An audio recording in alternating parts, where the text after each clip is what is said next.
नामहरम की मोहब्बत और आजमाइश।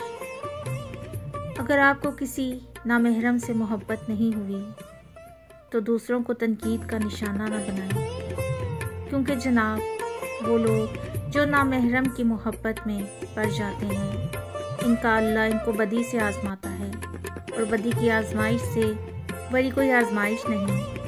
आपकी मोहब्बत माँ से शुरू होके बाप से गुजर कर अल्लाह के पास रुकती है और मोहब्बत ही रहती है। ज़्यादातर इसमें भी आंसू होते हैं, लेकिन नामहरम से मोहब्बत करने वालों की मोहब्बत जब रब तक पहुंचती है तो इसकी गहराई बहुत वसी होती है, क्योंकि बुराई से अच्छाई तक का सफ़र इनकी बीनाई पर वो नुक्ते भी आश्कार कर देता है जो आम आँख नहीं देख पाती।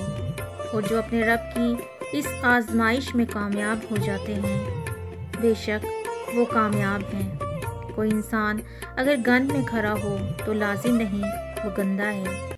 आपको क्या पता कि आपका रब इससे कितनी मोहब्बत करता हो कि इसे इतनी सख्त आजमाइश में डालकर रखा है। आपको क्या पता जिसको आप बदकिरदार कहते हैं, इसका नाम आसमान वालों को खुसूसी पता हो। आपको क्या पता जिन लोगों का नाम सुनकर आपके दिमाग में बुरे इंसान का स्केच उभरता है, अल्लाह पाक इसको बहुत प्यार से देखते हों।